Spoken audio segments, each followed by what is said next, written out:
नेपालको शिक्षा क्षेत्रमा एउटा शान्त क्रान्ति भइरहेको छ र यो क्रान्तिको नेतृत्व अरू कसैले होइन, शिक्षकहरू आफैले गरिरहेका छन्। आज हामी प्रविधि मार्फत नेपालको शिक्षण पद्धतिलाई रूपान्तरण गर्ने शिक्षकहरूको यही अद्भुत अभियान एसटीएफटी नेपालबारे अलिक गहिरिएर कुरा गरौँ। सुन्नुभयो नि, यो आवाज हो अनुप बाबु कार्कीको, जो यो अभियानका हजारौं सदस्यहरूमध्ये एक हुनुहुन्छ। हो, यस्तै व्यक्तिगत परिचयले नै हामीलाई कथाको केन्द्रमा पुर्याउँछ, जहाँ वास्तविक शिक्षकहरूले परिवर्तनको झण्डा बोकिरहेका छन्। ल, अब सुरु गरौँ एसटीएफटी नेपालको परिचयबाट। आखिर के हो त यो एसटीएफटी नेपाल? यो अभियानले खासमा कसरी काम गर्छ अनि यसका उद्देश्यहरू के हुन्? आउनुहोस्, यी प्रश्नहरूको उत्तर खोज्दै जाउँ। अब लागौँ संस्थाको संरचना, यसको पहिचान र उद्देश्यतिर। यसको पूरा रूप हो प्रविधि मैत्री शिक्षक समाज नेपाल। हेर्नुहोस् त, नामले नै कति कुरा भन्छ। यो शिक्षकहरूले नै नेतृत्व गरेको एउटा व्यावसायिक संस्था हो अनि यसको मुख्य काम भनेकै शिक्षकहरूको प्रविधि ज्ञान बढाउने र उनीहरूको समग्र व्यावसायिक विकासमा सघाउने हो। यो संस्थाको मूल चरित्र नै यसको शक्ति हो भनौँ न। यो पूर्ण रूपमा स्वैच्छिक हो र नाफा कमाउनको लागि खोलिएको होइन। अनि सबैभन्दा महत्त्वपूर्ण कुरा के हो भने यसलाई शिक्षकहरूले नै चलाउँछन्। यसको एउटा राष्ट्रिय सञ्जाल छ जसले देशका विभिन्न भागमा रहेका स्थानीय शाखाहरू मार्फत काम गर्छ। यसको उद्देश्य पनि एकदमै प्रष्ट छ, शिक्षकहरूलाई आधुनिक शिक्षण विधि र डिजिटल उपकरणहरू प्रयोग गर्नमा पोख्त बनाउनु। यही एउटा लक्ष्यले उनीहरूको हरेक गतिविधिलाई डोर्याइरहेको हुन्छ। ल, उद्देश्य त थाहा भयो, तर यो उद्देश्य पूरा गर्न उनीहरूले के कस्ता काम गर्छन् त? अब त्यो हेरौँ। उनीहरूले गर्ने कामलाई हामी मोटामोटी 4 भागमा हेर्न सक्छौँ।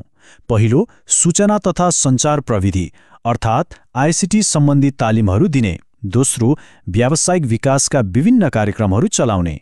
तेस्रो, एक आपसमा शैक्षिक सामग्रीहरू बाँड्ने। र चौथो, शिक्षकहरूको एउटा बलियो व्यावसायिक सञ्जाल बनाउने। यी सबै कामहरू एक अर्कासँग जोडिएका छन्। उनीहरूको प्राथमिकतालाई हेर्ने हो भने लगभग 40% ध्यान त आईसीटी तालिममै केन्द्रित छ। यसले के देखाउँछ भने डिजिटल साक्षरतालाई उनीहरूले कति महत्त्व दिएका छन्। त्यसपछि 30% व्यावसायिक विकास, 20% स्रोत सामग्री साझेदारी र 10% सञ्जाल निर्माणमा उनीहरूको जोड रहेको देखिन्छ। अनि उनीहरूले तालिम दिने तरिकाहरू पनि एकदमै समय सान्दर्भिक छन्, जस्तै वेबिनार, अनलाइन सेसन, वर्कसप र सेमिनारहरू। यसले गर्दा शिक्षकहरूलाई आफ्नै समय र सुविधा अनुसार सिक्ने अवसर मिल्छ। यो त शिक्षकहरूले एक अर्काबाट सिक्ने सहयोगात्मक सिकाइको एउटा सुन्दर उदाहरण नै हो। ल, उनीहरू को हुन् र के गर्छन् भन्ने त बुझ्यौँ, तर एउटा प्रश्न उठ्छ, यो काम आखिर किन यति धेरै आवश्यक छ त? यसको जवाब एकदमै सरल छ, तर त्यति नै शक्तिशाली पनि।